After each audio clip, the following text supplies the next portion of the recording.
I so wanted to do that in the last 5 years. Good evening, everyone, and welcome to the last meeting of the year for the Holyoke School Committee. It is December 18th, and we call the meeting to order at 6:02 p.m. Can we have roll call, please?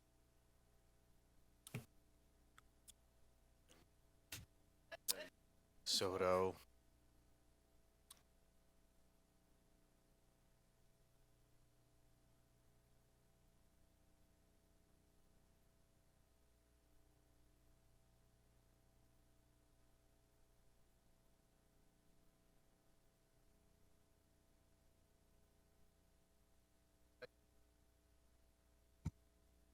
Mayor Garcia. Here. Ms. LaFave. Present. Ms. Brunel. Mr. Romero. Ms. Tinsley Williams. Dr. Rivera Colon. Here. Ms. Feliciano. Here. Mr. Wellahan. Here. Mr. Collimore. Here. Ms. Wilson.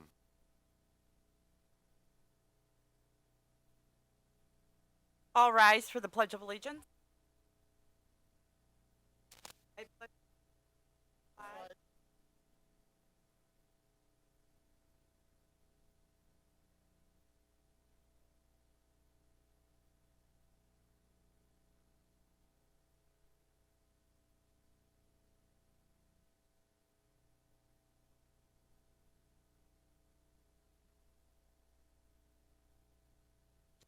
We also have our student reps here this evening. I'm sorry about that. We have Mr. Kennedy, Nicholas, right?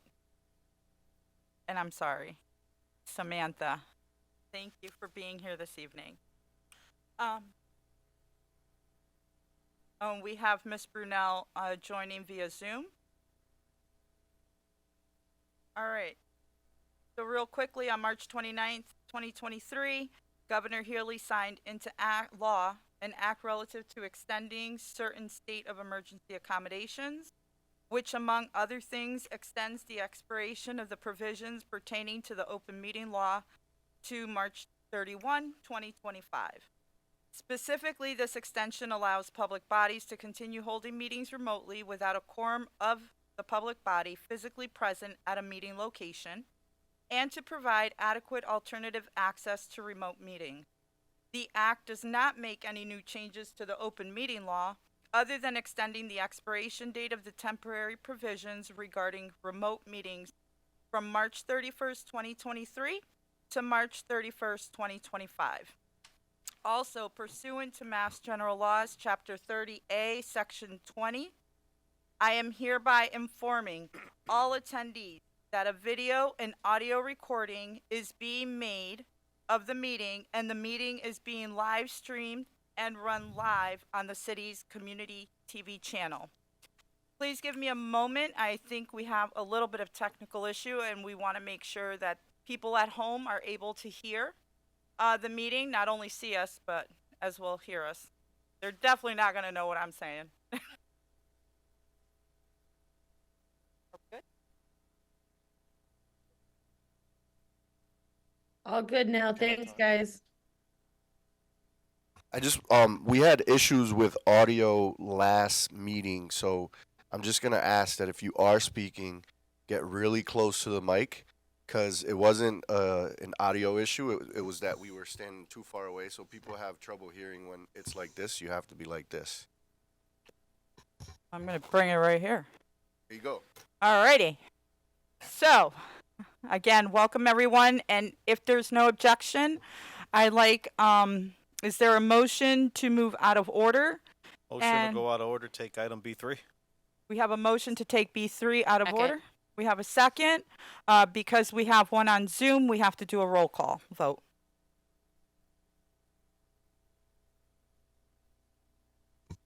Mayor Garcia, Yes. Ms. LaFave, Yes. Ms. Brunel, Yes. Mr. Romero, Ms. Tinsley Williams, Dr. Rivera Colon, Yes. Ms. Feliciano, Yes. Mr. Wellahan, Yes. Mr. Collimore, Yes. Okay, great. Motion passes unanimously. So B3 is a plaque presentation to no other than Ed Case, with the South Holyoke Neighborhood Initiative. This comes as a recognition, from the Massachusetts Association of School Committees. The Holyoke Public Schools did nominate Ed Case this past year, to be recognized as a community partner, and a friend of the public schools. And so, Ed, if you would come up, please.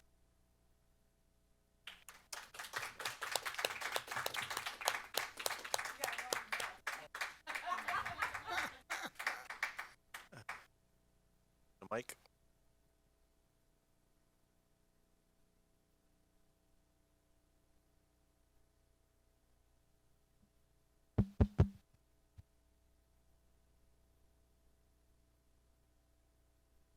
So, Mr. Casey, here we go.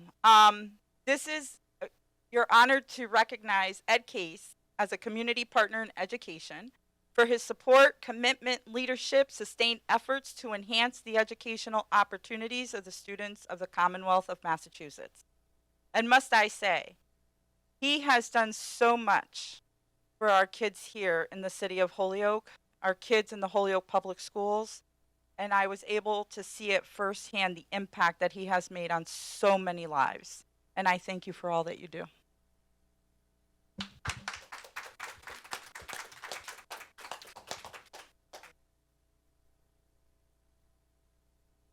Yeah, I just wanted to echo everything that Miss LaFave said. Ed, I came here about 9 years ago, and I met you for the first time. I thought I was in trouble. It was in Dr. Zreich's office. I think you were looking for some gym space, and I was literally just, I was like, who's this guy, and why is he mad at me because I sent him the policy for our rental agreement? And we sat down and talked about what you do here, and no one is more deserving of this award. When we talk about volunteering in the community, this man right here, he works a 40-hour-a-week job, but he really works about 80 hours a week because the rest of the time he's either playing in the backpack program, working the basketball leagues, and I'm not just saying putting it together and getting a bunch of volunteers to do it. He is there every single night, either running the clock, making sure everything's going well. He does a ton of after school activities for the families at Morgan School. And if I had one wish, it was like I wish we had more Ed Cases in this community, because this community would just be a better place if we had people as dedicated as you are to our students, to our youth. And you see the other end of it, right? You work in for the Hannum County Sheriff, so you see when we as a community have failed our kids, and you get to see the other side of it. And he's so passionate because he sees that every single day about trying to get kids when they're young and be creative. I mean, he's done ping pong. He's brought ping pong tables to all of our schools. Table tennis. It's ping pong. We call it, I know it's table tennis, and I'm still calling it ping pong though.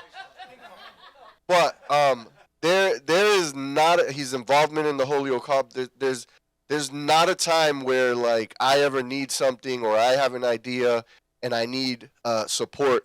I remember one time waking up at 5 a.m. to go to the gym, and at 5:15 I'm like, oh man, it's really cold out. It was like below zero, and all I could think about was, can we get some coats for our kids? And I swear, I called him at 5:30 in the morning on my way to the gym, and I said, Ed, I'm hearing from our family engagement team that we have coats for our elementary kids and gloves, but we don't have stuff that's going to fit our middle school kids. I kid you not. I got out of the gym, I went home, I showered, I got to central office, and there were trucks unloading 300 coats the same day. And that's a testament to his dedication and his network, and the amount of people that believe in him is the reason why he's able to pick up the phone and say, hey, Holyoke Public School kids need you, and people are there literally within a couple hours. So I just want to say, like, it's been such a pleasure to meet you, to know you, to even be affiliated with you, and I wish we had more of you. Congratulations.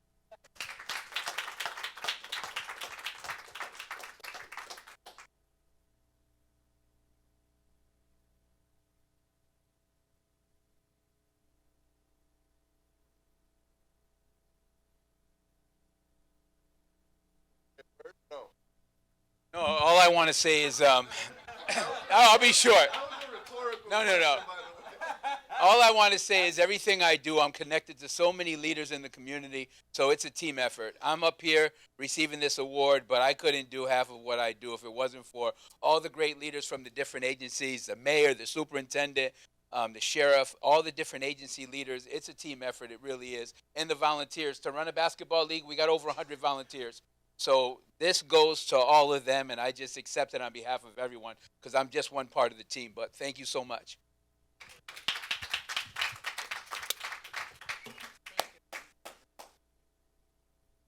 Thank you. Thanks, Ed. You got to go play ping pong now.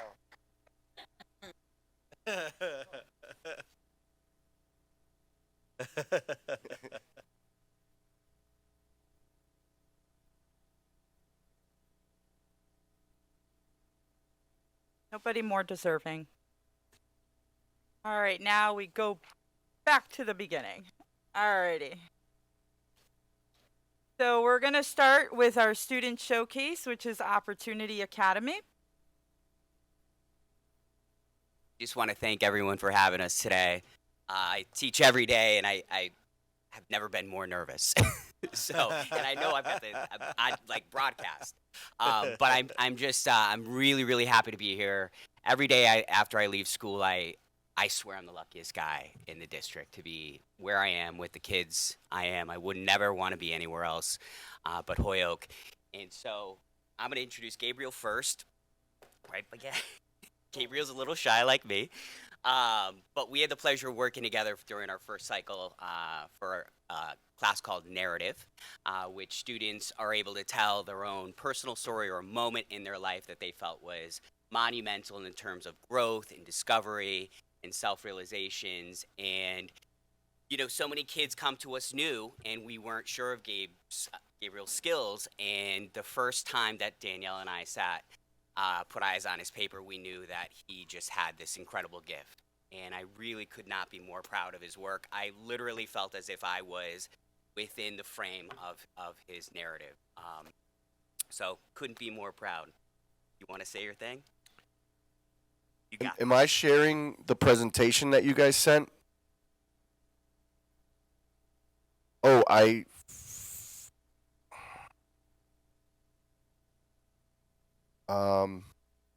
let me I see it. Just the name of it is Amaya Cruz's. You have it? You got it? All right. I'll let the experts handle that. Sorry. Mike Hines is going to be putting up the presentation.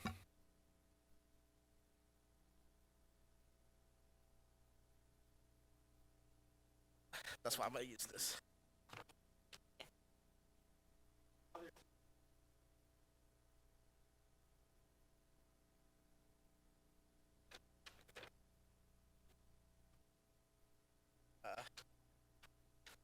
Sure. Hello. My name is Gabriel. I will be doing this student presentation. Sorry if I sound incredibly nervous. It's because I actually really am. Can I move on to the next slide, please? Okay. So, introduction. Who am I and what am I here to share? Hello. As you may or may not know, my name is Gabriel, but people call me Gabe for short if you so wish. I've been a student at OA since the start of the new school year, so relatively new, but I do love it there. I switched to OA because my previous school was shutting down, which originally I was going to give up on education, but OA kind of saved me, I guess. I will be discussing my POV, the personal statement class from my first cycle of the school year.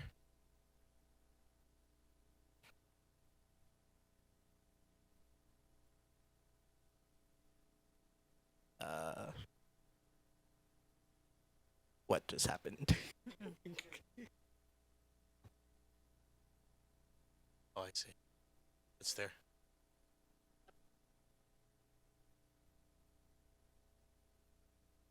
What's the next slide, Mike?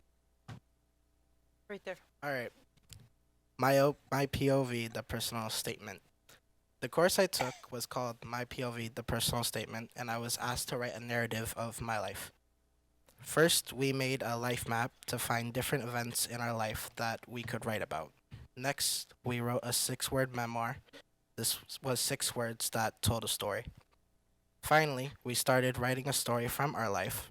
We used some mentor text to help us model our writing after. I wrote the narrative in your packet and got a lot of feedback from my teachers.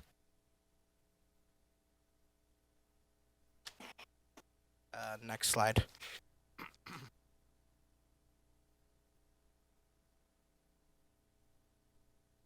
Okay, the writing process for me. The writing process was, in my opinion, not too difficult for certain parts. I started with brainstorming what was being written down, a small paragraph of introduction to the piece that you would see in front of you. I then wrote on the Pink Narrative weekly feedback sheet on what I did for the day. This process continued over the course of the project. Although my writing did end up getting faster and faster as I grew confidence in the piece I was writing. For every time I came to class, I wrote my narrative, I would receive constructive feedback on what to improve or change in the piece. With these comments I took into consideration, I was able to improve the narrative. Next slide.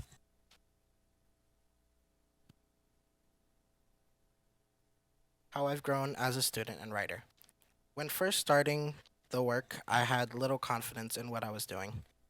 To me, this is a normal thing, as I am not too confident in work I do, and with this especially being a piece personal to me, it felt hard to convey what I wanted to do at first. As time passed, and with praise and feedback given, my confidence grew as a result. It definitely helped me grow as a person and writer.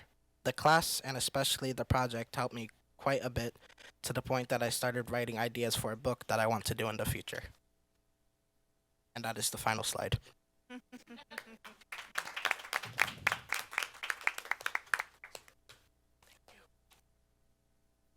the next scholar we have to my right is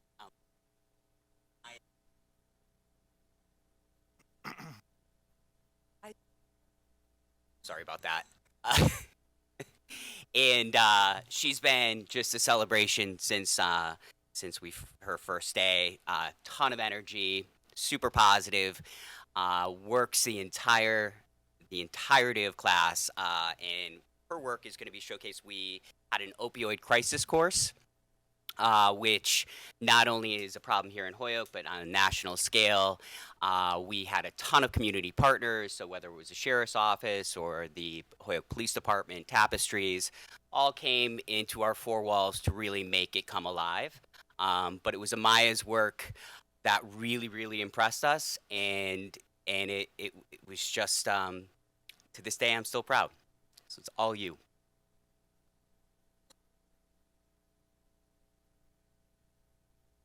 Good evening.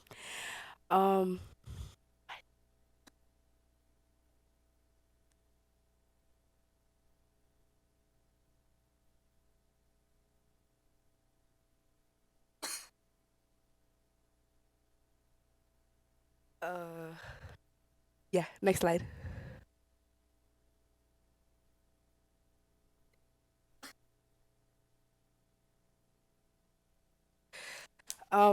Good evening. My name is Amaya Cruz. I'm going to talk a little bit about myself. In my freshman year, I struggled in Holyoke High with fighting and also staying in big, large classes. I started Lighthouse at my freshman year and my sophomore year. I then started at Oasis Success Center so I could better myself and become something for my life. This class I'm going to be talking to you about is opioid crisis, and this class is about opioid drugs such as opium, heroin, morphine, fentanyl, and like many more drugs. We talked about drug use, overdose addiction, death due to drug use, and we also learned about fentanyl strips and Narcan. We spent time researching what has happened in the US, but also here in Massachusetts. We've taken notes and we've watched a lot of videos. Next slide. Additionally, we had a speaker series come into our class and talk about what has been happening here in Holyoke.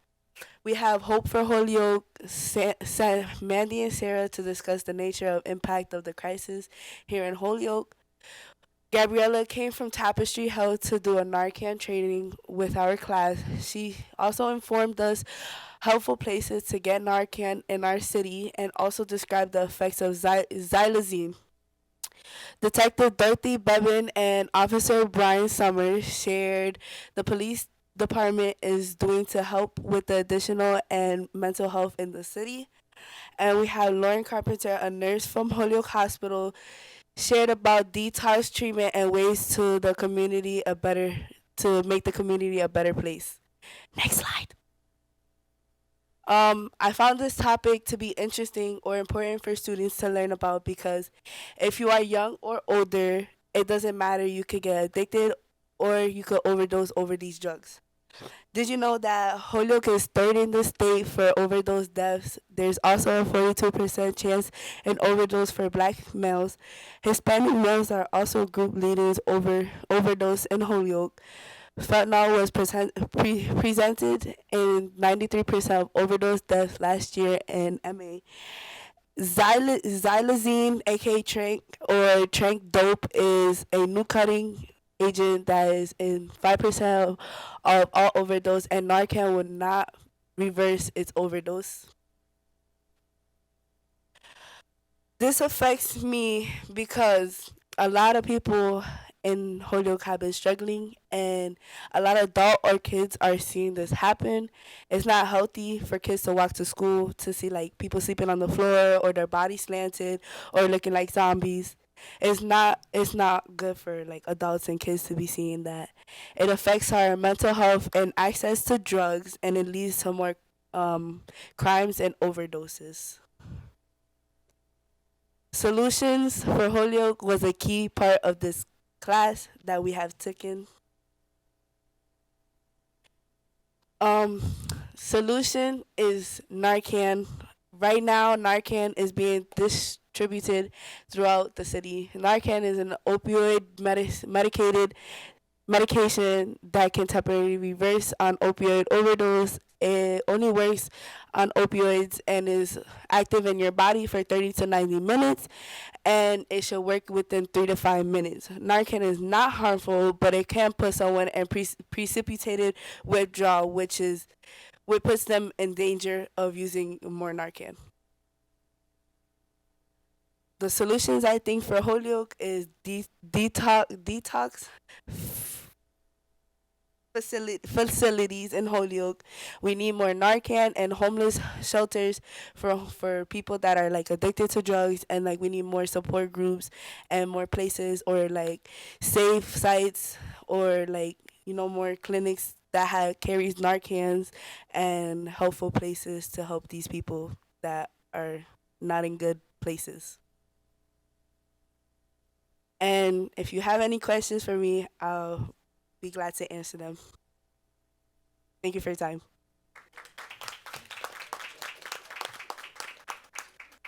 Thank you so much. Does anybody have any questions or comment from the floor? Mr. Kennedy. First, I'd like to say amazing job, both of you.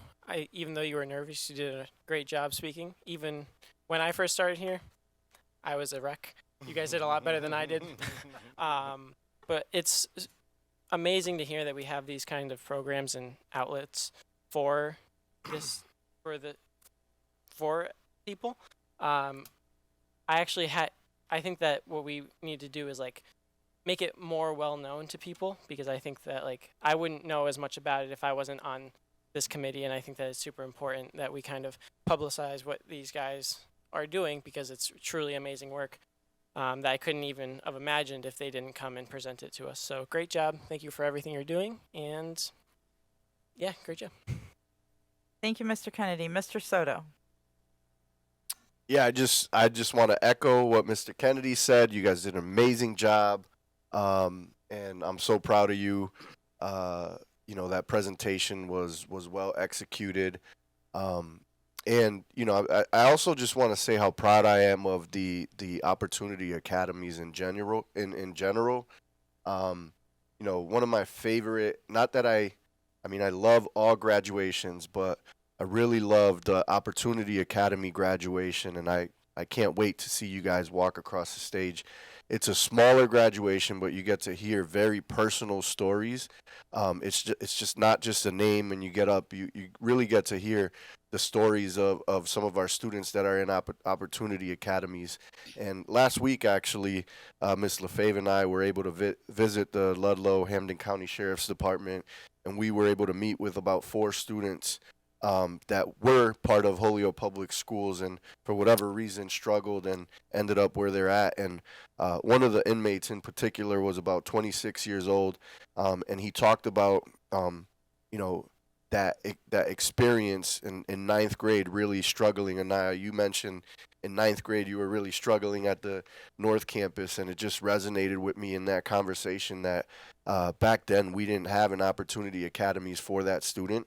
And I'm so happy that you, despite your struggles your freshman year, you were able to find a place where you're engaging and learning, you feel like you belong, and you're back on track to getting to graduating. And you know, I really just commend the Opportunity Academies. Jeffrey Schmidt, who is sitting here in the audience, the principal of the school, will be departing Holyoke, and it's going to be tough to replace, but we're fully committed to continuing the Opportunity Academy program and finding a leader to fill it, step in your shoes. But great job. Thank you. Thank you. Miss Tensley Williams. I just want to say thank you so much, sweetheart, for all the research that you have done. Thank you that you're working in our neighborhood, and you guys know my mantra: if you mess with kids, you mess with me. So I think they all know that now. But we thank you so much, and we want to bless you for all the work that you're doing in our neighborhoods. We all need help. Thank you, sweetheart. You're welcome. So I just want to say thank you to the both of you. You did a great job as well. I don't want you to, because you're like, I'm so nervous, but you did great. My only question to the both of you is, what has your experience been at OA? When I first started OA, I could say that I wasn't really in a good mindset. I was really negative. I really thought I wasn't gonna graduate, but with the help of Jeffrey and like many staffs like Brian and Chris and Lauren, they helped me put my mind to be positive and be able to like graduate.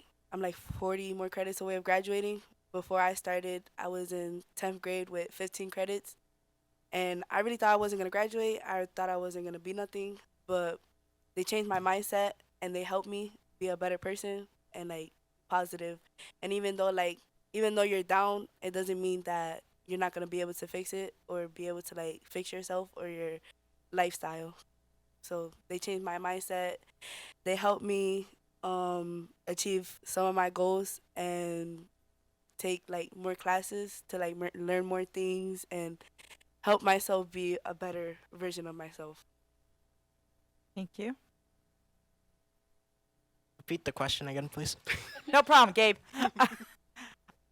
I almost forgot what I asked. You see, I have a lot of short-term memory problems. That's okay. How has your experience at OA Academy? Why did I just say OA Academy at OA? How's your experience? I would say is an overall positive thing. Originally, like I said in the slide, I wasn't really gonna finish my education, to be completely honest. I went to Holyoke High for like 9th and 10th grade, and then it didn't end up working out there, so then I went to Palo, and then they closed down. So then I was gonna give up, but then OA came and they invited me there, and Jeffrey and Chris, I believe, they were the ones that got me into my classes. Overall, my experience has been pretty nice. I was very quiet there, and I still am very quiet there. This is just an out of the blue thing where I decided to just be like, screw it, I'm gonna go. But yeah, it's me, I pretty good. Bravo. Oh. Okay, I said that, but I said it in a positive way. Exactly. So don't make me seem out to be the bad guy here. I'm sorry. I'm just a very quiet, shy person in general. So you wouldn't believe it since I'm actually here, but that's fine.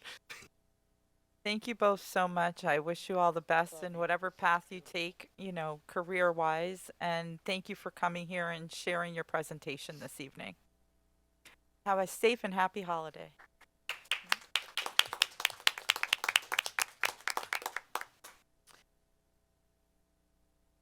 We're going to move on to the agenda. Next on the agenda is public comment. Did anybody submit? Is there, I see no sign-in sheet, so nobody's here for public comment. Excellent. So moving along, we're going to go to communication and reports, and we'd like to hear first from the Holyoke High School North Campus. So Nicholas, Samantha, right? Welcome. Hi. So first off, we just started off easy. Winter sports have started recently, and they've been going really, really well. We have track, we have swimming, and we have a lot others, but I forgot. The theater company, they're doing a play, and the performance will be January 31st, February 1st, and the 2nd. It's called Noises Off. I'm not sure what it's about, but I'm excited to see because I plan on going. This past Thursday was our winter concert and art showcase. It's put here so you should go check it out on Facebook. It was very, very nice. Marching band, intro to band, and the bell choir played. And it was very, very nice. I enjoyed my time. Spirit Week also started today, which today was Ugly Sweater Day, and it boosted a lot of morale for the school. I've never seen anyone wear that many ugly sweaters in a day. And then for this next nighttime we're doing Minute to Win It in the faculty, and I'm excited to see what that is. I'm gonna pass it over to Nick for redesign team and 8th grade visits. Hello. This past week, our redesign team, which was students and teachers going over responses given in our school's panorama survey, which was just a little survey given out to all members of Holyoke High School to see what we're doing well, what needs to be worked on, just the good and the bad of school. We found that the main aspects that needed changing involved current lunch food, ironically enough, and updates to the Holyoke High bathroom policy. And then in January, we will be featuring 8th grade visits. On the 8th, we will have Sullivan. On the 9th, we will have Metcalf and STEM. And then on January 12th, we will have Charter. All 3 of these days will be half days for HHS students, and the 8th graders will take a tour and rotate to different areas to learn about academic opportunities, such as early college or AP classes, sports, linked learning academies, and extracurricular activities, such as Holyoke Roots, As School Matchwits, Makerspace, and many more. All tours will be chaperoned by Holyoke High students, giving their perspective on the high school experience. Thank you so much, Nick. Anybody have any quick questions? Okay. We're going to move on to Holyoke High School Dean Campus, Mr. Kennedy. All right. Good evening, everyone. On Wednesday, December 20th, the senior class is holding a holiday bake sale, where they will be selling Grinch Punch, holiday brownies, as well as baked cookies and cake pops. This Friday, our school will be holding the Winter Pep Rally from 9 a.m. to 11 a.m. This is where we will thank our fall athletes and welcome our winter athletes. During the pep rally, the seniors challenge the staff to a basketball game. Any school committee member who attends is welcome to play. Mr. Collmore, I know you want to play. The senior class sold Krispy Kreme donuts this week. They were able to sell 200 donuts. Bear with me, please. I'm so sorry. We kicked off our Spirit Week, where student government and the guidance department collaborated for seasonal affective disorder. This week started with Senior Citizens Day, where we honored all the senior citizens. Tomorrow is Ugly Sweater Day, to find beauty in everything. Wednesday, we wear pink to brighten up our day. And Thursday, we have Throwback Day, which is to reflect that depression can also be generational. And on Friday, it is all about self-care with Pajama Day. The guidance department often collaborates on Spirit Weeks with our student government, just to show our support and everything, and to reflect things that need reflecting. Yeah. Any questions? Anybody? Oh, Mr. Soto? I don't have a question, but I do want to say that since I've been playing in the last 3 years, the staff have been undefeated. You can tell whoever's playing on the student body that I'm not going to be there on Friday because I have a scheduling conflict. So maybe they'll have a chance this Friday. But I will be back in April. I will let them know. That's great. Yeah, good luck with that. All right. Excellent. Well, thank you both, all three, so much That's right. for that update. Moving on to vice chair reports.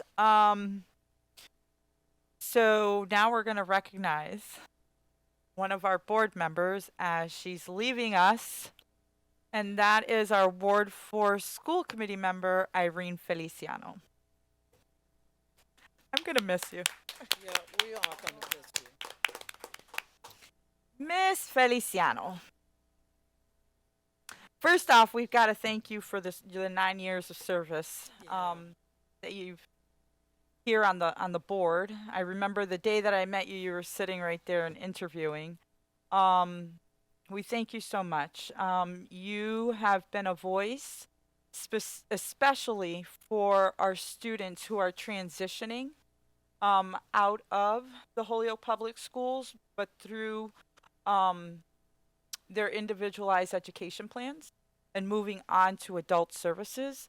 You've helped out many families to navigate on things that the students themselves will be eligible for, what might be some barriers to getting it, and then who they can reach out to make sure that all the support and resources they have. You also, within your own profession, working with individuals with disabilities, you are one that treats them like everyone else. You make sure to highlight their strengths. And with those strengths, you put them in places that they're going to succeed. And that is phenomenal. That is amazing. Not too many programs do that. They'll just have them coloring at a table. You, on the other hand, are getting them out there, being a working individual, even if it is putting clothing on hangers. But they're doing something, and they're doing something that's meaningful to them. And that is something that I'm going to miss here on the board. And I'm going to miss it even at our state conventions and our national conventions, as you brought that knowledge there as well. So on behalf of the Holyoke School Committee, we want to give you this plaque. It's in recognition of Irene Feliciano, Ward 4 Holyoke School Committee, 2014 to 2023, with appreciation for your leadership and dedication on behalf of the residents and children of Holyoke. And you get flowers. I can't smell. Come on up. Bravo.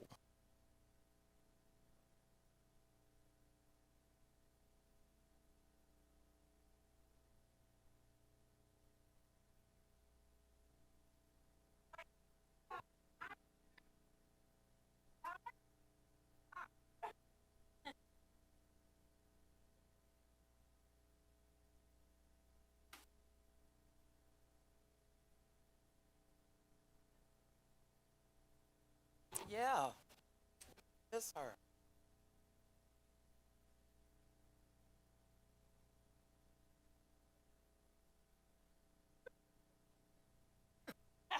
Speech, speech, speech. Yep. Is that? Oh yeah. I just want to say thank you so much. I have learned so much on the school committee. I mean, I remember sitting in that chamber at city council on a special election, and it was terrifying. And I don't really think that you and Devin even voted for me the first time around, so I won't hold that against you guys. But no, I have learned.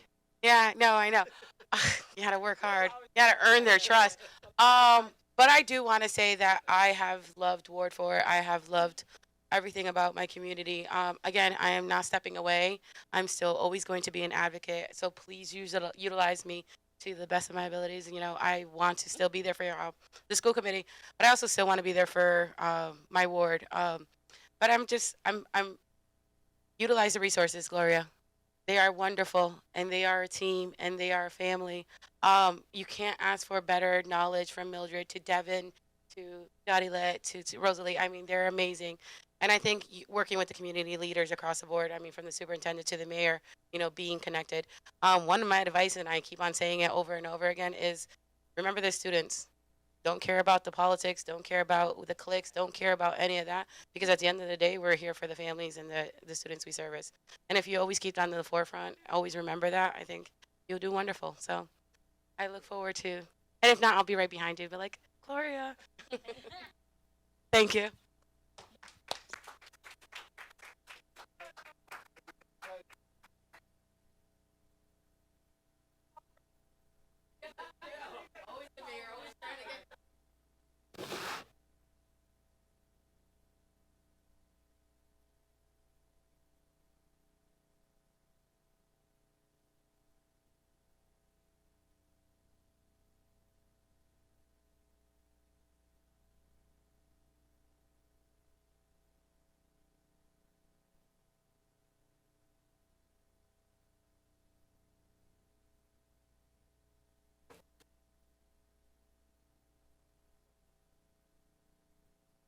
Thank you.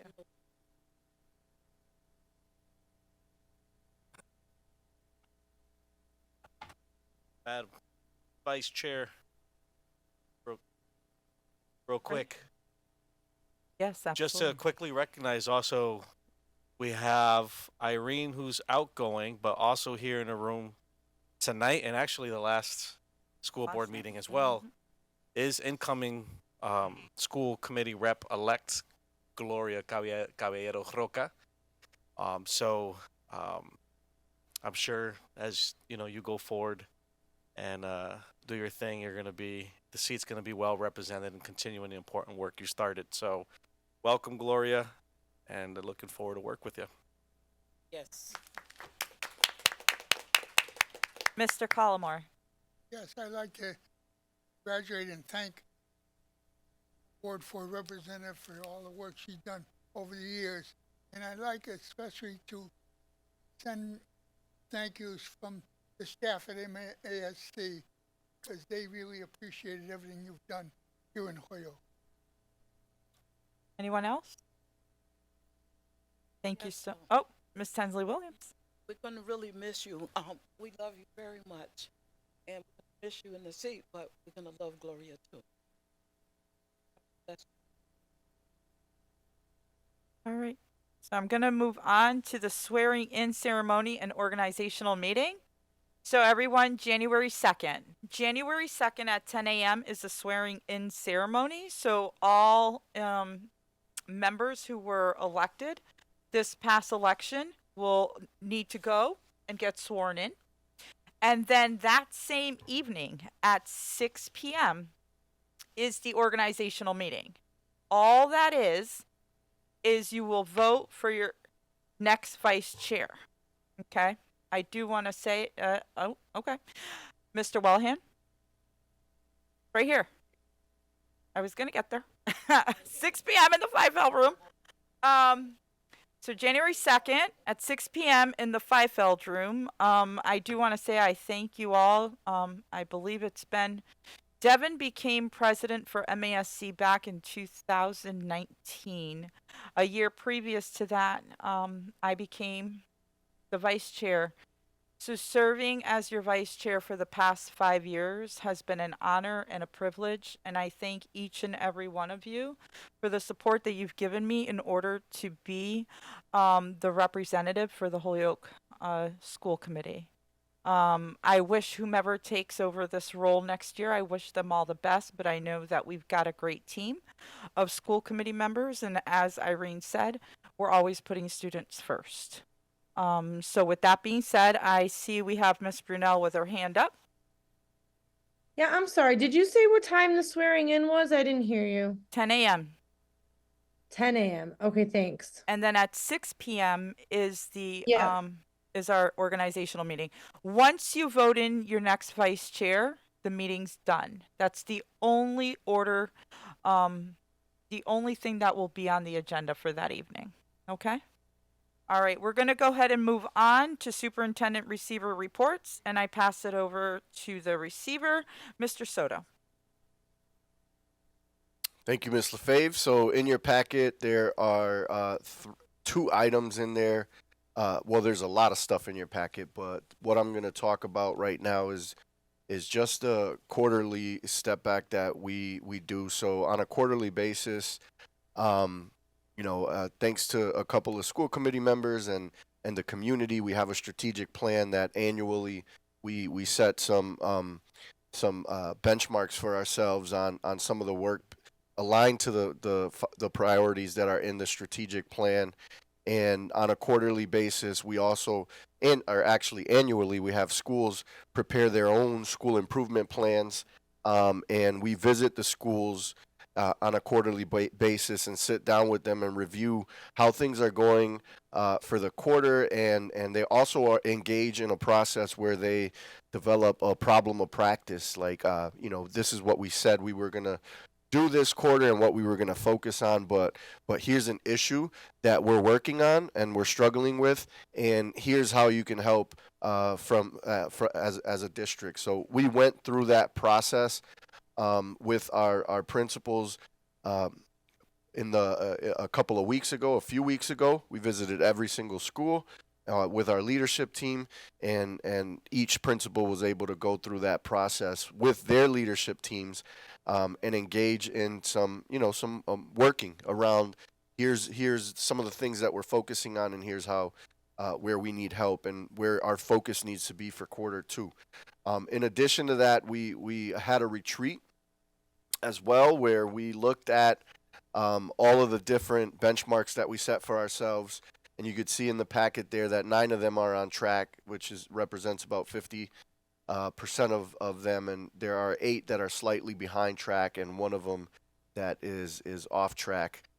We do that, and we also work together to brainstorm how do we get this project that's off track back on track, and how do we get back on track for the ones that are slightly behind track, and create some work time for some of our district leaders. I do have to admit that this, I'm not going to sugarcoat it. This has probably been the most difficult year since I have been in this role.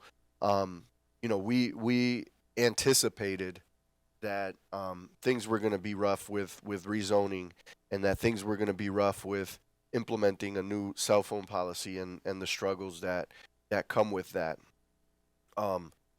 However, we're in the middle of it, and this first quarter has felt really, really challenging. I'm glad that we have strong leaders in place, and that we have a strong school committee to raise issues and to create some healthy dialogue around some of the issues that we've experienced this year. Some of the things that this is all in your packet, but some of the things that I want to highlight that are going well are that nearly 100% of the teachers are using district-approved standards-based curriculum, including the new curriculum that we adopted in grades 3 to 5 for ELA.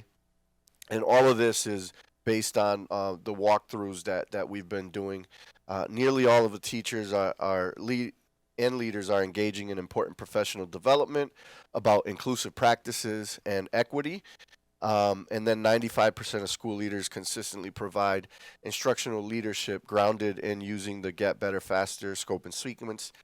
We had Jackie Glasheen at the last school committee meeting present what that looks like, and as you can see in your packet, 95% of the leaders are being coached to support teachers and to make sure that there's a focus on instruction using that model. More than half of the classrooms that we observed this quarter are implementing many of the high-impact instructional strategies. And nearly all school leaders and expert teachers who are not covering a classroom are providing classroom-based coaching weekly, and most are leading a cycle of planning and data meetings with consideration for learner variability.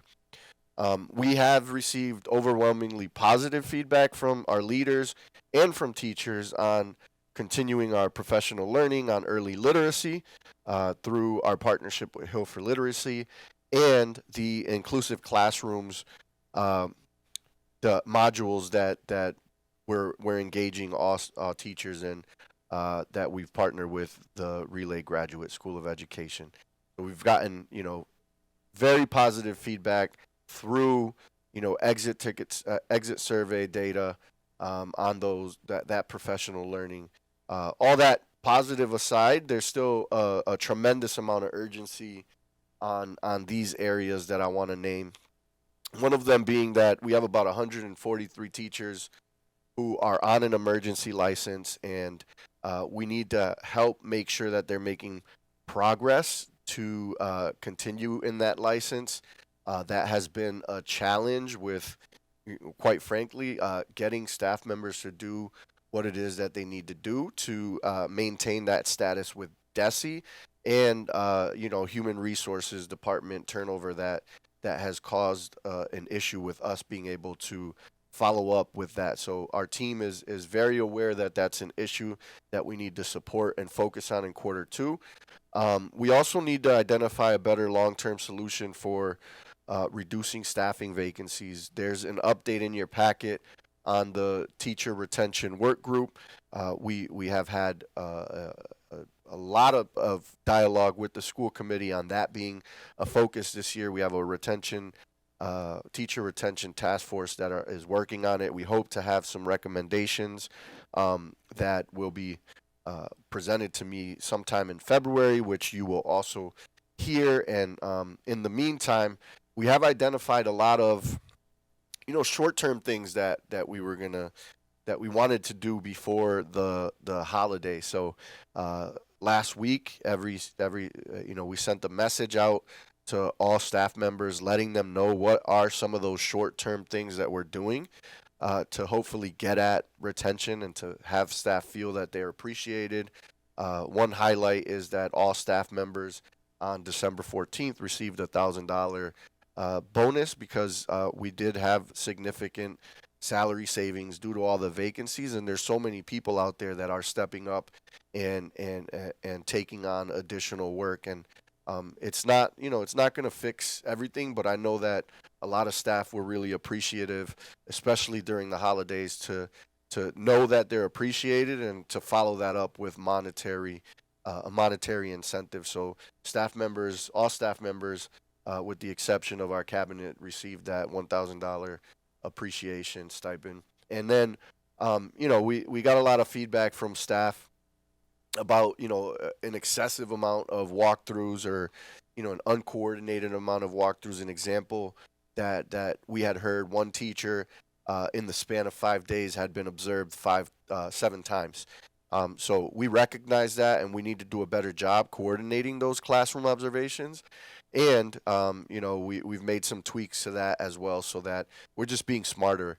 We had a benchmark for every principal for their leadership team to do at least 35 classroom observations a week.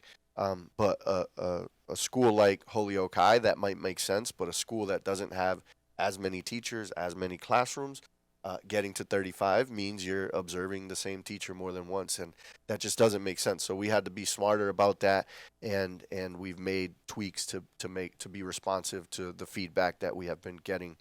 In addition, we heard throughout the process that throughout this quarter, some teachers had expressed wanting to have autonomy around the work, like trust us that we're going to do the work.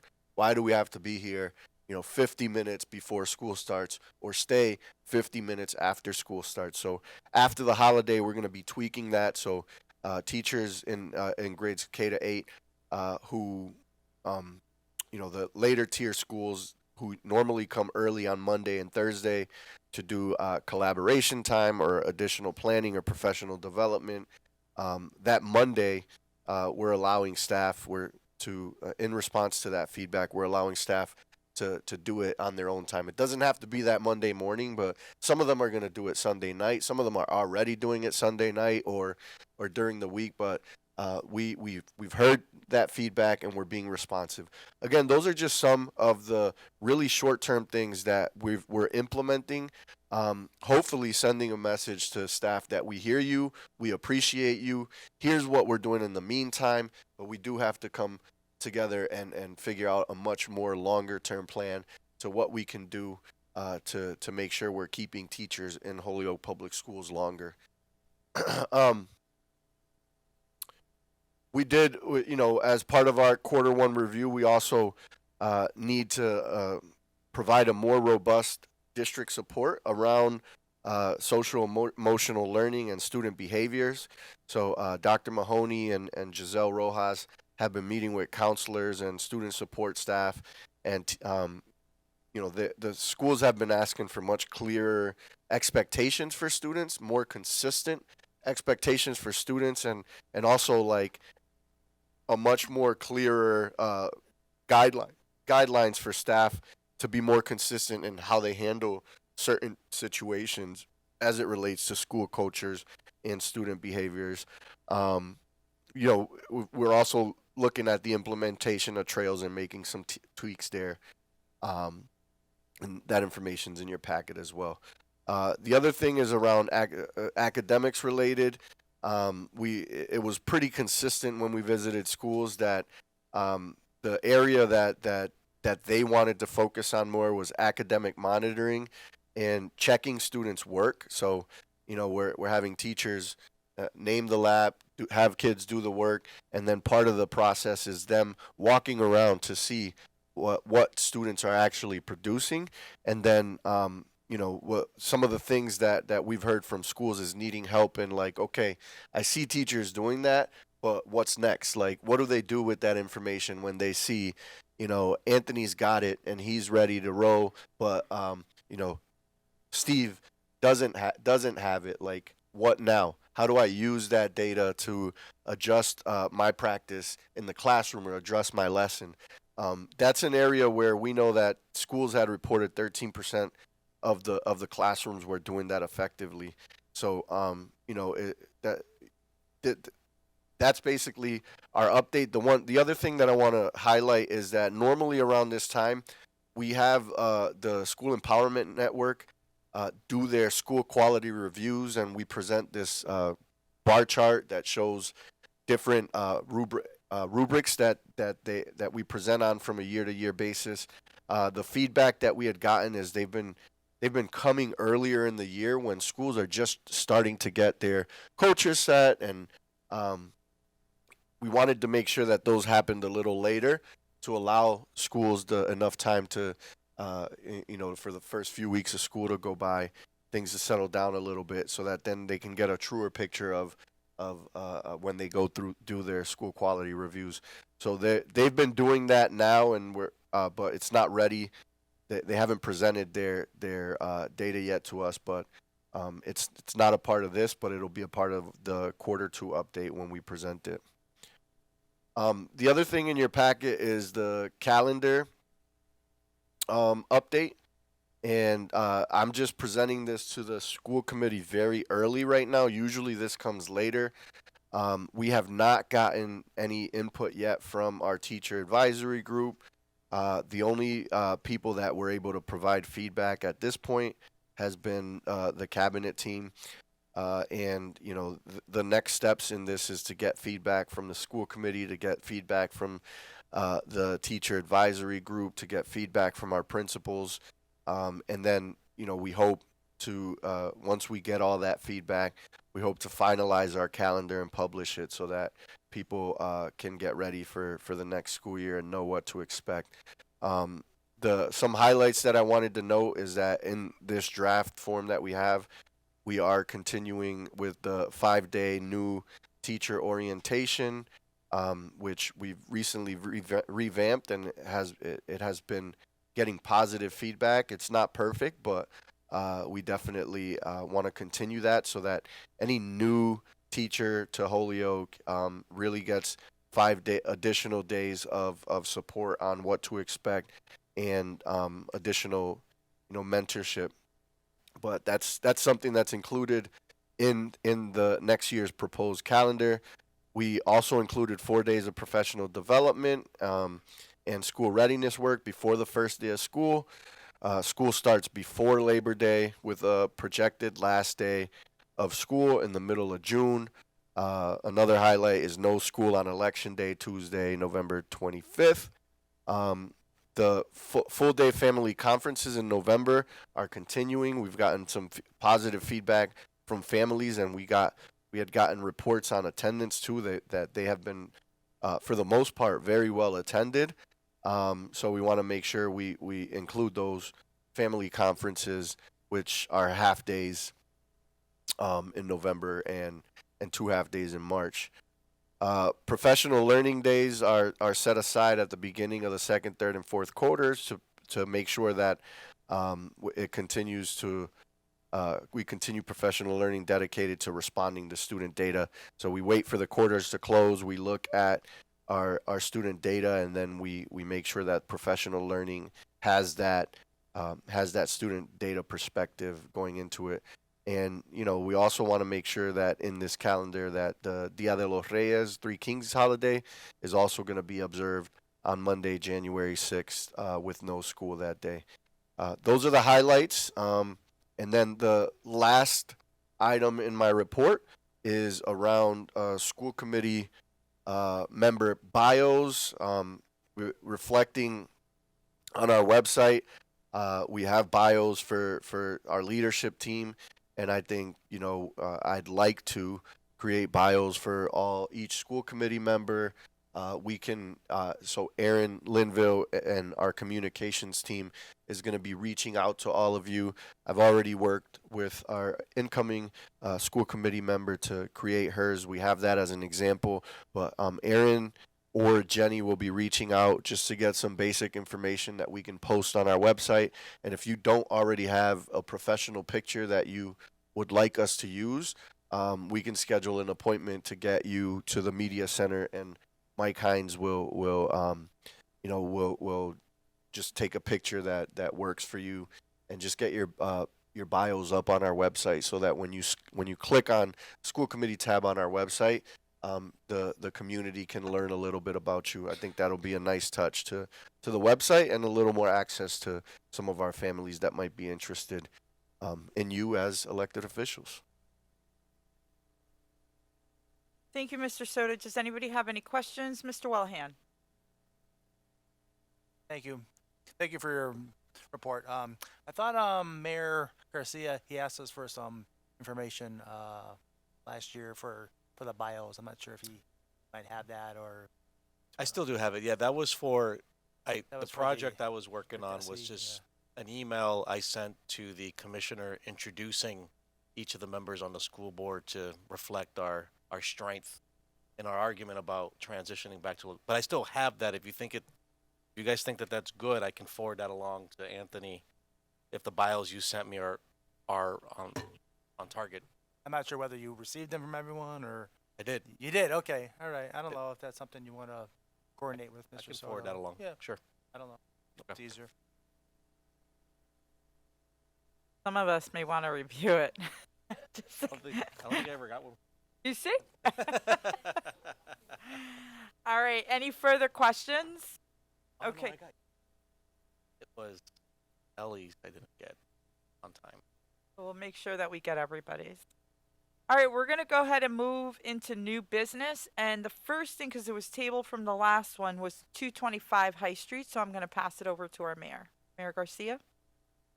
Yeah, just in the form of an update, I guess.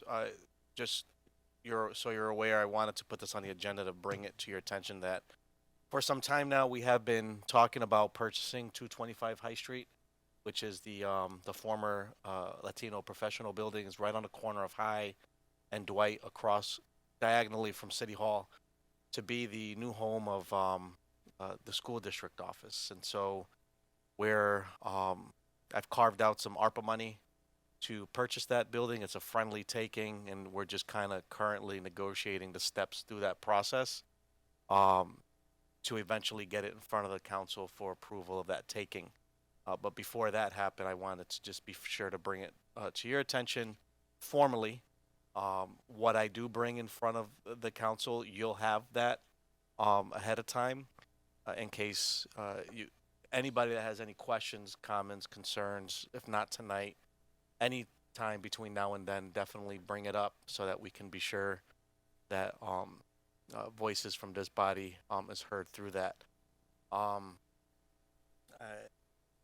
We're working through it. We're hoping to get to the finish line, which we acquire the property and start moving in.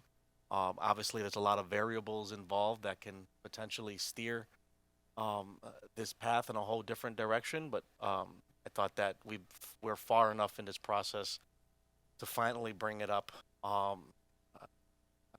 and share it and solicit any feedback that you might have. So that's my update on 225 High. Great. Any questions? Mr. Collmore. Yeah, I'm sorry. Yeah. Will it, before this meeting comes about, is there going to be any plans, how much it's going to cost us, and Yep. Parking situations, Yep. things like that? Yep. So yeah, so right now that's that's part of the moving parts that when I described it as a lot of variables involved, that's one of them. So there is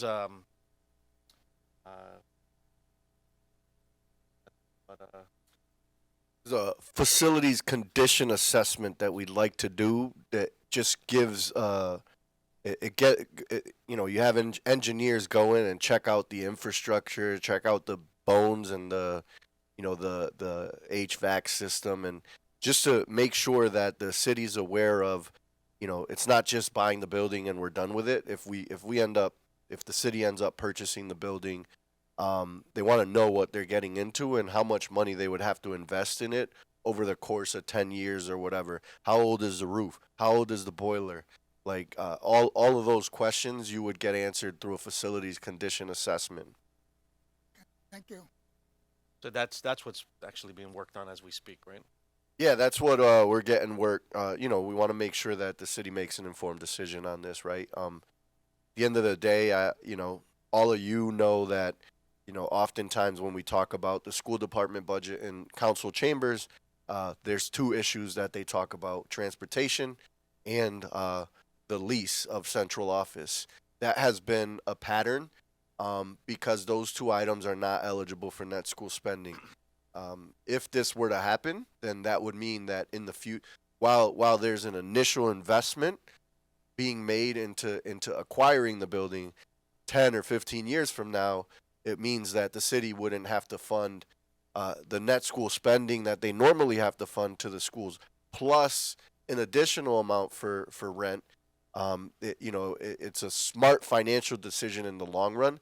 We have to do it? No, we don't have to, but it's just one of those things where, the city has always talked about the central office lease as being a problem. This would be a solution to that problem. But, as the mayor said, we're going to go down this path and hopefully answer all of the city's questions, and ultimately they would make the decision as to whether or not they want to move forward with it. Ms. Brunel. Yes, thank you. Just for clarity, this would be a city purchase, this wouldn't be a property that would be owned and managed by the school department. This would be a city property. It'd be managed by the school department, right? I mean, I don't know the technicalities, but I will say that we would maintain it. So we would have to make sure, just like we would probably have to have a custodian to help with the work. We would pay our own utilities. We would pay our, if something were to break and it's minor, we would be able to repair it. Just like if a window were to break at a school, we would repair it. Now, if it comes to like a capital improvement, like the roof has to be fixed and it's above 200, if it's above $250,000, then it falls into that category of like we would have to work with the city to fund it. We wouldn't be able That to holds do true that. for any of our school buildings. That holds true for any of our school buildings. Yes. Right. So the reason why I asked, because I mean, it becoming are we intending to use it to service students? It's quite a large building. Currently, central office only occupies 2 floors in the building they're in. So I would assume that the school department wouldn't be occupying 100% of the building unless that is the intention. Because if it's not, then I would assume the city would be managing the building and then kind of like leasing it to the school department. I'm not really sure exactly. So there's just more to obviously figure out and go over. But I guess I just want the understanding, is this the intent that the school department is taking on this building, or is the city taking it on and then using it to house central office? Yeah, we would so in addition to housing our staff, like right now we have staff members that move around all over the place, like especially this year, right? We've actually had to build space out in the old graphic arts shop because with rezoning, like our schools got tighter, and that tends to happen a lot. It would solve that issue where like we need the space. Like you could come to central office for yourself and see how tight things are right now. A, and then B, the second thing that we would be looking to do is moving our transitions program over there. Right now, in addition to the central office lease, the city is giving us additional funding to fund the lease over at Open Square. That space we were able to take that space would also accommodate the transitions program, which would essentially take off 2 leases off of the books, and allow us to, they're running into issues over at transitions right now as it is, where there's not enough space for the amount of programming that we're doing with our transition students, and this would kind of kill 2 birds with 1 stone. And to add to that too, and to your point, Aaron, there were other council. So we're hoping to put some sort of summary together that kind of summarizes how the district intends to maximize the use of the spaces in that building. But yeah, to your point, if there is, could there be a space for possibly, but I really want to somehow try to dedicate this building to the needs of the school department, just kind of as a way to, it's kind of like a jump off to a whole new direction. Kind of set the tone a little bit district wide that we're stepping it up. And either way, whether I guess we have to figure out the logistics behind that. But my assumption was, we acquire this building for school department use. That the city wouldn't necessarily have any much responsibility. But to your point, if there is indeed additional space to maximize on that the school department needs, we can figure out how to make that work. But I'm pretty confident. The building does look big. It looks like there's a lot of, but it's narrower than where they are now. So it's not as big as what it looks from the outside, but I'm sure that again that there's plenty of usage that the school department might be able to execute. All right, thank you. Sorry, I'm going to do Miss Tensley Williams, Mr. Wellahan, then Mr. Collmore. Mayor Josh, how much time are they going to give us to make up your mind to purchase that building? So my goal, we started this conversation like 6 months ago, and my goal was by the end of the calendar year. We're much closer, but well, maybe another month or 2. Do we have the money? Yes. Are you going to do walkthroughs? And I'm sure you guys are going to know what to do. I mean, we don't have much say so in it, but trusting you all to make sure the building is safe. I would love to coordinate a walkthrough with you guys. Absolutely. We've done a bunch with, because they're doing the facilities thing. But when it comes to a point where it's very real, I love to sort of walk through so you can see that'll it. work. Thank you, sir. Mr. Wallahan. Thank you. I probably have some of the same questions as Mrs. Burnell in terms of the space and the use going forward. I just want to make a statement that it's probably good that we keep the central office downtown. So it's important to have that facility downtown. Thank you. Thank you, Mr. Collmore. Yeah, discussion, has anyone discussed before we even move in there, who will be in charge of that building? Is it gonna be completely the school committee, or is it gonna be the city council? The reason I'm asking is, if we have room, can we rent it out? Yeah. Or would it be the city council that makes the decision who goes in there? No, it'd be just no different than any of the current school buildings. So it wouldn't be under the control or direction of the city council. It'd be here, the school department, right? But I can get a more confident answer for you as we continue to navigate the process. Mr. Kennedy? Superintendent Soto, just a clarification question. Earlier you mentioned the district employees who are in the graphic arts, vacant graphic arts shop. I was wondering if this building is purchased, is that your intention to move them to the new building? Because the graphic arts shop, we are already a small campus, and on top of that, we lost 97% of our top floor to STEM. And the graphic arts shop is the one shop that actually has a usable classroom for us, which would allow us to maybe even expand a little bit to get more classes. So I was just wondering, is that your plan if you buy the building, to move them over? Yeah, I mean, we're early on in the stages. I can't sit here, Mr. Kennedy, and tell you that that's the plan. Like, that's the work that has to happen. What I will say is that our plan, like there will be way more space in the Dean campus, in not next school year, the following year, when we build a brand new middle school and the entire STEM school program moves into that new school. Like, there's gonna be a lot of space. I frequent Dean a lot. It's my alma mater, and there is a lot of space here for the amount of students. Despite having two schools co-located, I know it doesn't feel that way, but I promise you that not after next year, not next school year, but the following year, when STEM students go to a brand new middle school, that we can really think about the amount of space that gets freed up on the Dean campus and how it's going to be used. I'm sure some of your school leadership already has ideas on what that's going to look like. Ms. Brunel?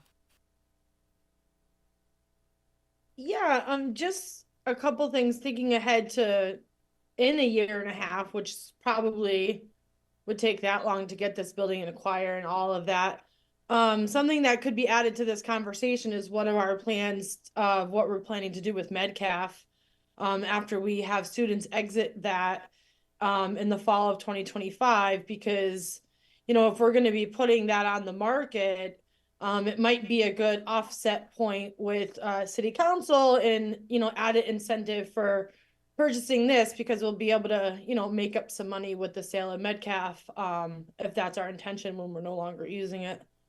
Because I don't think that should be central office. I think to Jay's point, to Mr. Villahan's point, it needs to stay downtown. So, just something to think about, what are we planning to do with that at the time?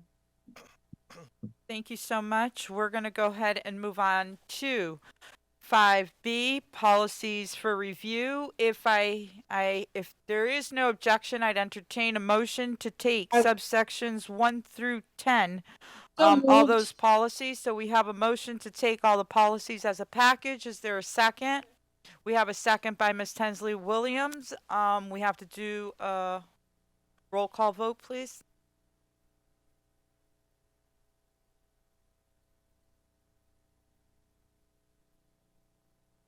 Mayor Garcia, Yes.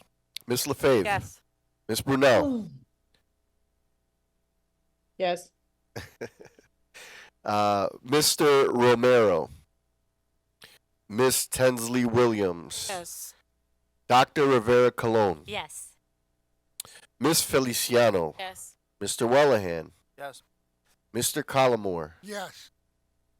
Motion passes unanimously. So, so it would be to accept this as a, the motion passed to accept as a package. And what it would be is to take all these following policies, and it's policies CHCA, approval of handbooks and directives, CA, administrative goals, ACAB, sexual harassment, CH, policy implementation, DA, fiscal management goals, DB, annual budget, DBC, budget deadlines and schedules, in parentheses, new, DBD, budget planning, DBF, public budget planning, DEC, federal fund supplement, not supplement policies.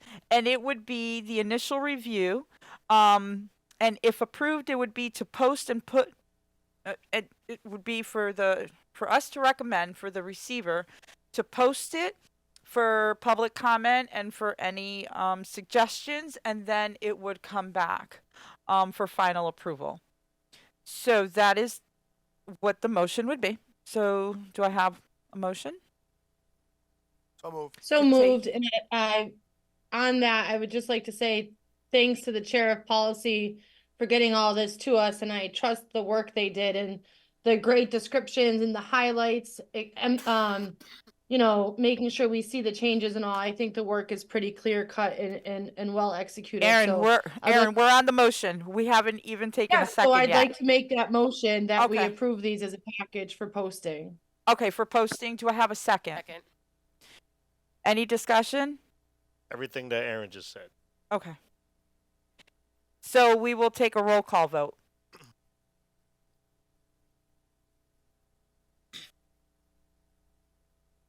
Mayor Garcia, Yes. Ms. LaFave, Yes. Ms. Brunel, Yes. Mr. Romero, Ms. Tensley Williams, Yes. Dr. Rivera Colon, Yes. Ms. Feliciano, Mr. Wellahan, Yes. Mr. Collimore. Yes. Motion passes unanimously. Moving on to C, school committee packet question. Received 24-48 business hours before meeting. So I know Miss Wilson's not here. We typically would receive it the Thursday before our meeting. But I know that it's been coming on Fridays, our packets. So was this a question, or was this part of are they looking at it in a policy? She asked to add this to the agenda. If I had to make an assumption, I think that Ms. Wilson is advocating for the packet to get here at least 48 business hours before the meeting, which would be on the Thursday. Right now, what we've done is Friday at noon they go out.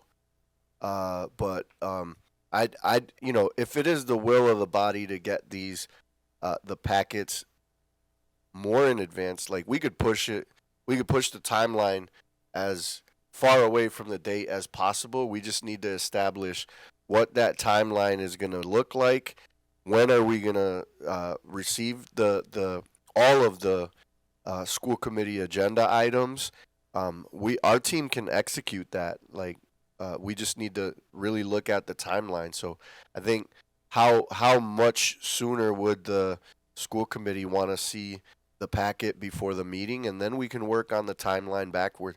My recommendation is that we set a date, like no more agenda items on this date, so that oftentimes what happens is we agree on an agenda topic, and then at the last minute new items come in, and I think we just need to work on a more efficient timeline. When do we want it?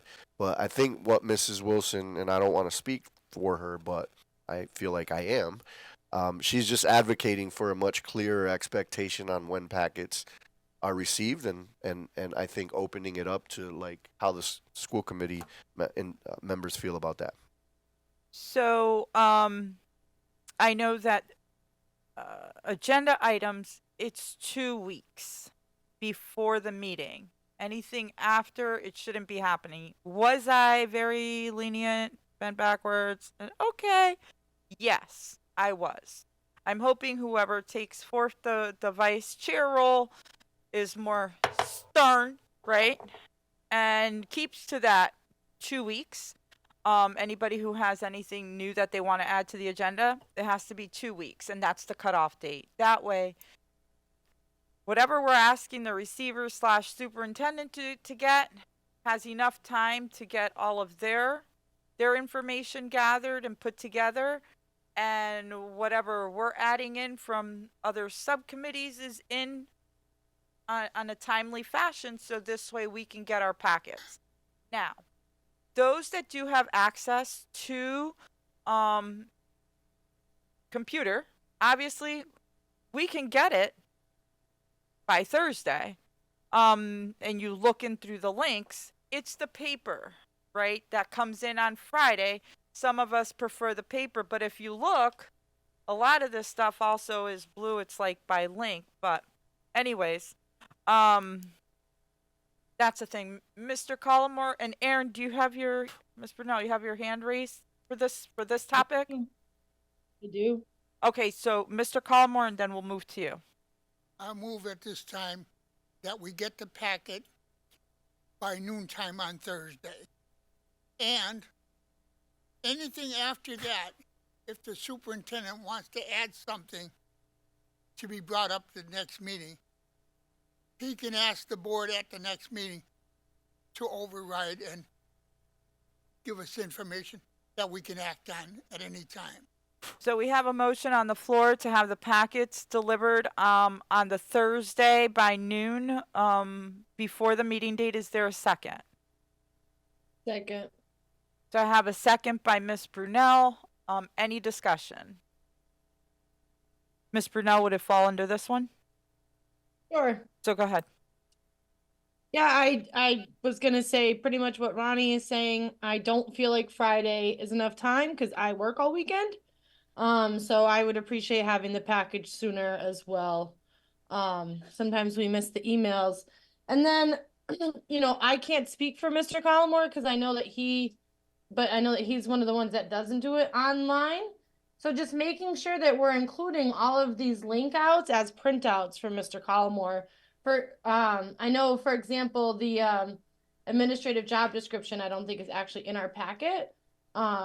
So link outs don't work for those that don't use email.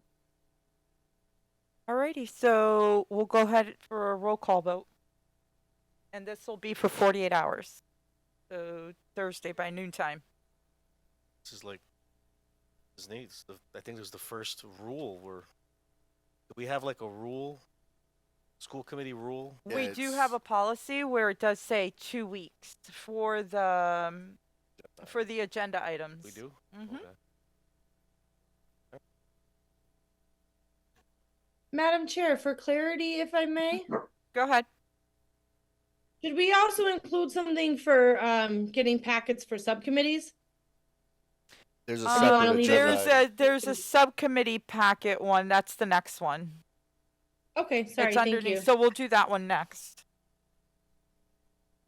Mayor Garcia, Yes. Ms. LaFave, Yes. Ms. Brunel, Yes.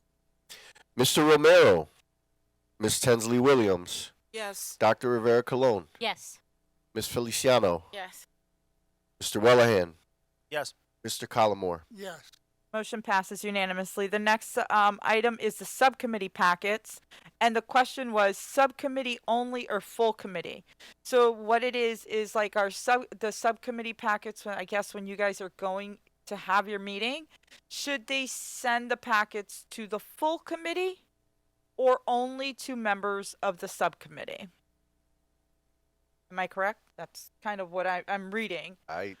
I read the same thing you did, but again, I don't want to speak for Ms. Wilson. So there's the option of assuming or there's the option of tabling.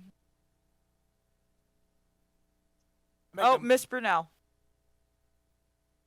Thank you. I think packets should go out to the committee members, and then the chair of that committee should circulate the information to the full committee. Because, you know, some committee members like to attend all of the meetings and some don't, whether they're on them or not. So I think in terms of having a set thing, I think it makes sense for the district to ensure that the committee members get the package, and then the chair of that committee could ensure that they're sharing the information with the rest of the committee. I'll second that motion. The full. So the motion would be for only the subcommittee members to receive the packets and the chair of the subcommittee to then distribute it, if they so choose, to the remaining the remaining body. Am I right? I mean, I don't know that I was making a motion. I feel like, is this something that they should discuss further in policy, or I don't know if it's that big a deal. So yeah, I guess I would make a motion on that. You want a Sure. motion on that, or do you want to table it and allow for? Motion to table. I mean, I don't think it's for that next meeting. urgent of a talking point, but if somebody wants to second it, I'm happy to make the motion. So there's no second to that motion for the packets. Now, is there another motion? Motion to table to next meeting. So now I have a motion to table this item with a second. Roll call. Mayor Garcia, Yes. Ms. LaFave, Yes. Ms. Brunel, No. Mr. Romero, Ms. Tinsley Williams, Yes. Dr. Rivera Colon, Yes. Ms. Feliciano, No. Mr. Wellahan, Yes. Mr. Collimore. Yes. Motion passes. It would be 6 yay, 2 no. Yeah. Okay, moving on to ongoing business. Approval of meeting minutes. Is there a motion to accept the minutes of November 20th, 2023? I have a motion by Ms. Tinsley Williams. Is there a second? Second. Any discussion? Roll call, please. Mayor Garcia, Yes. Ms. LaFave, Yes. Ms. Brunel, Yes. Mr. Romero, Ms. Tinsley Williams, Yes. Dr. Rivera Colon, Yes. Ms. Feliciano, Yes. Mr. Wellahan, Yes. Mr. Collimore. Yes. Motion passes unanimously. Moving on to subsection B, updates from subcommittees. So for policies, I'll entertain a motion to take subsections 1, 2, and 3, which are the policy subcommittee minutes for approval, and they'd be for February 6th, May 8th, and September 27th. If there's So moved. So I have the motion from Ms. Brunel. Is there a second? Second. Okay, I have two competing here, so I'll take Dr. Rivera Colon as the second. Any discussion? Roll call, please. Mayor Garcia, Yes. Ms. LaFave, Yes. Ms. Brunel, Yes. Mr. Romero, Ms. Tinsley Williams, Yes. Dr. Rivera Colon, Yes. Ms. Feliciano, Yes. Mr. Wellahan, Yes. Mr. Collimore. Yes. Motion passes unanimously. The next item is the administrative assistant job description. So I'm taking that it's for us to accept the job description. So, Ms. Brunel? You have your hand raised. I don't know if you have a question. Yeah, comments. Go right ahead. Okay, so I think that the job description needs to include the pay. I think we need to establish a deadline for posting the job description. I'd like to know where the job description would be posted. And I feel as though we need to ensure that this remains an independent job and not gets combined with other jobs and other responsibilities once they're hired into HPS. Okay. So I'm going to be quite honest. Okay, I'm Mr. Wellham. I'm honest too. That's How are great. you? Thank you. Yeah. Thank you for your comments, Ms. Bernal. Just kind of reading over the job description. I think some of it can be shortened. A lot of it can just simply say falls. Most of the duties fall under the open meeting law and their parameters, which is an ever-changing law that's been changed multiple times. So some of these things that we have in here, if you get real specific on the dates and the hours and the agenda topics, those things change per the law. If the law changes, then we have to change the job description. It'd be easier just to say, and quote, adhere to all provisions of the open meeting law, et cetera, et cetera. I like to just make the motion to send this back to the committee for further discussion. So I have a motion by Mr. Wellahan to send back to the policy committee, correct? Seconded by Mr. Collmore. Is there any discussion? Ms. Brunel, you have your hand up. Yeah, I would like on the discussion. Yep, go right ahead. I would like us to reconsider sending this to policy and let's hash out some of these details now because we've been going on without an admin for far too long. It's somebody different taking responsible for minutes at any given week. And I just don't think we're functioning to our highest level without this position. And it's been a whole month since we were able to discuss it last because it was left out of our last packet. And I just feel like, with quorum this evening, we should be able to discuss and add and finalize this posting between us without it having to go back to policy.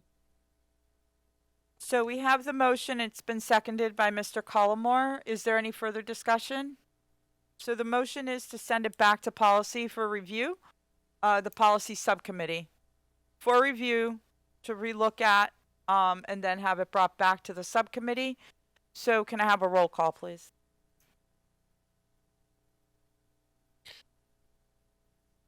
Mayor Garcia, Yes.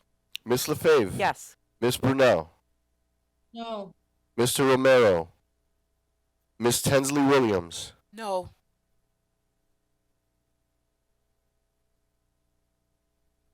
Dr. Rivera Colon, Yes. Ms. Feliciano, Yes. Mr. Wellahan, Yes. Mr. Collmore. Yes. Motion passes, 6 yeas, 2 noes. So this will go back to the policy subcommittee. All right, next on the agenda is policies already posted for public viewing. So now this recommendation is for us to recommend to the receiver to adopt the changes of to the policies and update it on our policy section on the website. So is there a motion to take items 5A through F as a package to recommend to the receiver to adopt? Yes. So I have a motion by Ms. Tensley Williams, seconded by Ms. Rivera Colon. Is there any discussion? Roll call, please. Mayor Garcia, Yes. Ms. LaFave, Yes. Ms. Brunel, Mr. Romero. Oh, sorry, Ms. Brunel, Yes. Mr. Romero, Ms. Tensley Williams, Yes. Dr. Rivera Colon, Yes. Ms. Feliciano, Yes. Mr. Wellahan, Yes. Mr. Collmore. Yes. Motion passes unanimously. Next is Finance Subcommittee. We have the meeting minutes from the Finance Subcommittee dated 10/18/23. Is there a motion to accept the subcommittee meeting minutes? Motion to accept. We have a motion by Ms. Feliciano, Second. second by Dr. Rivera Colon. Any discussion? Hearing no discussion, roll call, please. Mayor Garcia, Yes. Ms. LaFave, Yes. Ms. Brunel, Yes. Mr. Romero, Ms. Tensley Williams, Yes. Dr. Rivera Colon, Yes. Ms. Feliciano, Yes. Mr. Wellahan, Yes. Mr. Collmore. Yes. Motion passes unanimously. Mr. Wellahan, did you want to share anything? Do you have anything to update for the finance subcommittee, or was just the minutes? No, that's it. All right, thank you so much. Next one is the Joint City Council School Committee. We have the meeting minutes dated April 6th, 2023. Is there a motion to accept the meeting minutes of the Joint Committee? Motion. We have a motion by Ms. Feliciano, seconded by Ms. Tensley Williams. Any discussion? Mr. Wellhand. Thank you. I just have some typos in there. Can I run those by Mr. Soto and his staff? Yeah. Just to kind of correct them. Okay. Yep, so it's just typos he's gonna correct and send Thank you. to the team. Any further discussion? Hearing no discussion, roll call please. Mayor Garcia, Yes. Ms. LaFave, Yes. Ms. Brunel, Yes. Mr. Romero, Ms. Tensley Williams, Yes. Dr. Rivera Colon, Yes. Ms. Feliciano, Yes. Mr. Wellahan, Yes. Mr. Collimore. Yes. Motion passes unanimously. Ms. Brunel, do you have anything that you wanted to share, an update on the Joint City Council School Committee? No, nothing in particular. We had a meeting 2 weeks ago, so we'll look forward to the minutes as they're ready for approval. All right, thank you. Next is a Diversity, Equity, and Inclusion Subcommittee. We have subcommittee minutes from September 13th and October 11th. Is there a motion to accept them as a package? So moved. We have a motion by Mr. Collimore. Is there a second? Second. Second by Ms. Feliciano. Any discussion? Hearing no discussion, roll call, please.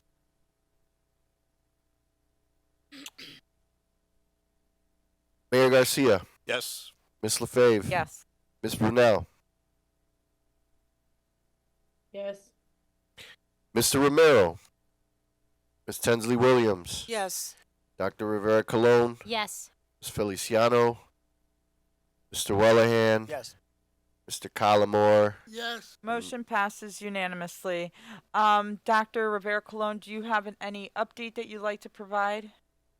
No, just trying to move forward with the naming process for the new building. We're gonna be requesting our deadline, so to speak, from the building committee, so that way we can move this process forward along. Ms. Brunel. Yeah, if I may, we did actually discuss that today in our agenda planning meeting, and you can have till the end of 2024 if necessary, if engaging the community and working out a process is what's in the best interest. Thank you so much. All right. So in the remainder of your packets, you have some FYI that we're constantly looking at, right? Keeping our eyes on, and that's attendance, chronic absenteeism update, the middle school building update, staffing update, which also includes the impact on special education services. There are no field trips, out-of-state field trips that need approval, no student activity approvals that are needed. The teacher retention working group update that we've asked to have at each meeting, and the referral discipline data. All is FYI. Does anybody have any comments or questions on any of that stuff? Mr. Wellahan. Thank you. Can you define a referral for me? A referral is any time a teacher refers a student who may not be engaged in the learning for additional support in our student support room. So, we have a student support room where if for whatever reason a student needs additional support, they can go to the student support room. It's usually referred by a teacher. So, Anthony, you're struggling, you're being disruptive, or it looks like you're having a hard time. Here's a pass. I want you to go to the student support room, and they usually go, and so that's a referral. And we have a lot of different categories as to why a student may receive a referral, but I hope does that answer your question? Yeah, Okay. I appreciate that. Just like another comment, just on breaking down the referrals and the discipline by high school, middle school, and the elementary school. Just it seemed like the numbers for the elementary school were worse. I was kind of disheartening on that. It seemed like the numbers were higher for the. I mean that I don't think that that's actually the case, Mr. Wellahan. I think that if for whatever reason there appears to be an increase in that category, it's probably because we're being better at making sure schools are recording this information in school brains. So this was really important because we need to make sure we get a check on like this information. In the past, schools were using their own trackers, and it wasn't necessarily always getting into school brains. So we made sure this year that as part of rezoning, that we were really making sure schools are consistent in getting information into school brains, so that we can identify trends. If there's an issue, primarily, like in the past, you would have seen a lot of issues there around cell phone use. Way much more than what you see in front of you. And we can identify like, all right, that's an issue that's causing a lot of referrals and kids, being outside of class. Like, what are we going to do about it? So that's the purpose of that. But I'd say generally speaking, we've seen an increase in referrals in middle and high school, and in reality, right? Like in elementary schools, things have tapered down. Like there's no 6th, 7th, and 8th graders anymore. We don't have any more K to 8s. So if there does appear to be a spike there, I can attest. I can tell you that it's not because we're looking at Panorama data right now, and things in the elementary schools generally have improved, and things in terms of culture and how people are feeling and what they would say, and things in middle and high school have not improved, have gone in the other direction, which is it's totally understandable. We just went through rezoning. Now elementary schools don't have middle schools in them, and now we have a big middle school now, and we mixed a bunch of students that had the same friends for 8 years. Now they don't. Now they're meeting new people, and it's a challenge, So that is reflected in our Panorama data right now, and our referral data for sure. Thank you. I appreciate it. Ms. Hensley Williams, I saw you ask. Mr. Soto, the parents get copies of the referrals, right?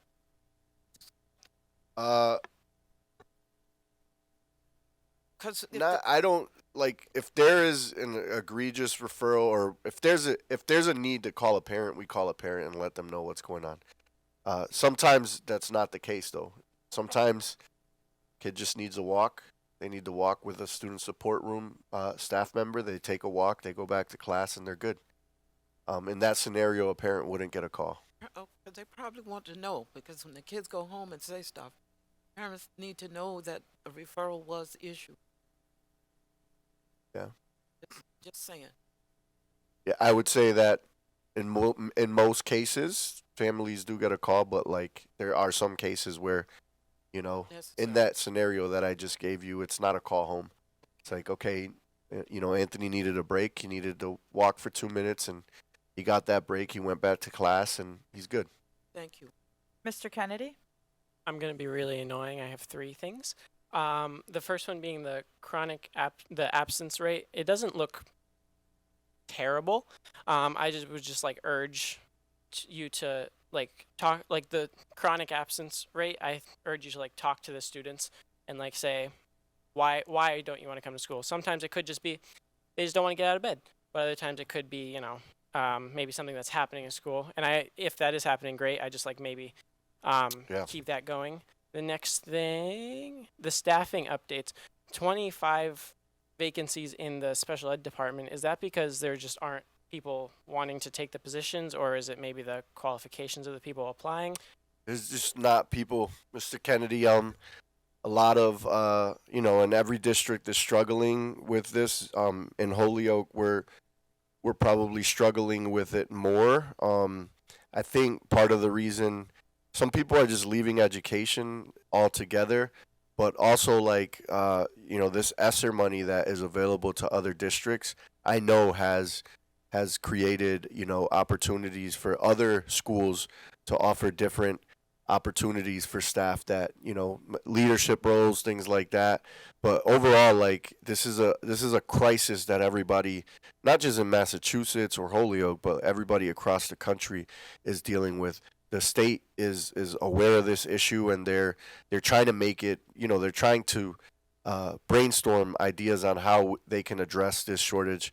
But here in Holyoke, we did add more special education teacher positions because to align to our inclusion aspirations, we want to make sure that more students are able to receive whatever services they need in a gen ed setting with their peers, as opposed to constantly just pulling them out for services.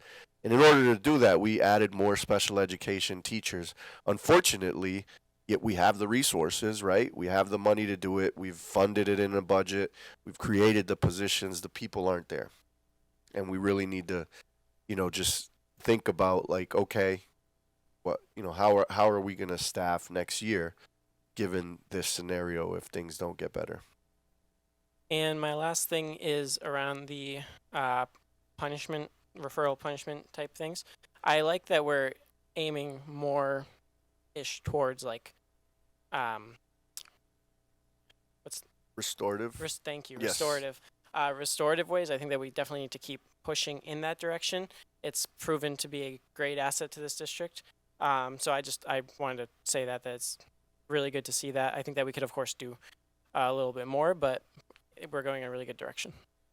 Yeah, thank you, Mr. Kennedy. We launched our own restorative justice program at the high school. I am talking to Jose Bo, who's helped us launch that through professional development, about potentially expanding that to the Dean campus and to our middle schools. It does take a lot of work on the staff and the students, but we have a partner that has worked well with us and is willing to explore expanding that to our middle schools and expanding that to the Dean campus. So we're going to be in conversation with him to see if we can make that happen. Thank you so much. We're going to go ahead and move to announcements. Just CPAC, the holiday event at the Holyoke Merry-Go-Round, will be happening tomorrow from 5:30 to 7. The middle school building committee will be meeting on December 21st at 6 p.m. Is that through Zoom or is that in person? That's a Zoom. Okay. And the link will be provided. Great. And the DPAC meeting is scheduled for January 19th. With that being said, I want to wish you all a safe and happy holiday season. I'm sorry, Mayor Garcia. Just with my announcement, I just really quickly want to thank Mildred for really keeping the ship tight here, vice chairing these school boards, the school board meetings all these years. You've done a great job. Thank you so much. For any member on this body, as was described earlier in our meeting, January 2nd, when we meet and convene, it's going to be an opportunity for us to select a new vice chair. So any member that's interested, think about it, go home to your families, talk to your colleagues, and best of luck for anybody that decides to throw their name out there. The one announcement I did have here, just that folks know, people that are here and families watching from home, First Night Junior, very unique here in the city of Holyoke, scheduled for December 31st. It's when we do a ball drop at Heritage Park. Very family, kid-friendly event, merry-go-round, children's museum, and the like. So if anybody that is interested in doing something on that day, consider participating, going to that event. Thank you. Thank you so much. Mr. Walhan. Real quick, yeah. I was like, yes, no. Real quick, just sort of thank the mayor for showing up at our meetings and taking the interest, showing up. I appreciate that. Thank Mr. Soto for showing up with his presentations, and Mildred, thank you for serving as the vice chair. I know you had some minor health issues and you plugged through them, and I appreciate that. Thank you. Thank you, Mr. Wallahan. Ms. Tensley Williams? I just have something quick to say. Mildred, we love you. Gonna miss you. I'll still be here. What I need to do is, this is dedicated to the children in Holyoke. And I wrote a poem. It'll be quick. It says, Going to the Library. November 21st, 2021 at 7 o'clock in the morning. It says, going to the library will not be very hard. The only item you will need is your library card. While traveling to the library, you do not want to speed. You want to arrive on time to find the books you need.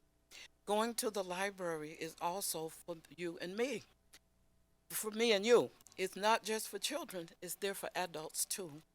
When you arrive at the library, there shall be no fear. It's so quiet and so peaceful, you might want to stay in there. Some might think to themselves, why, these books could be my friends. It's peace.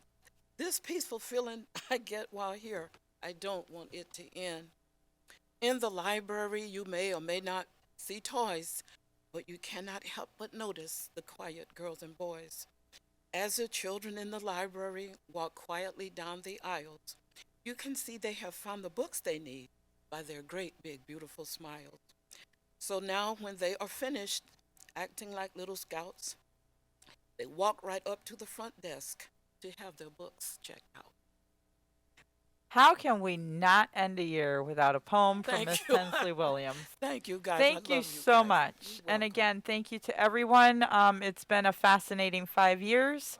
I'll still be here. I will just not be in this role, but I thank you all for giving me that opportunity and believing in me and supporting me. Thank you so much. And with that being said, is there a motion to adjourn? Second. And we have a second. All those in favor, we do not have anyone on Zoom. Say aye. Aye. Aye. Nay. I know none of you. All right, meeting adjourned, and check this out. Last time, 7:59 p.m.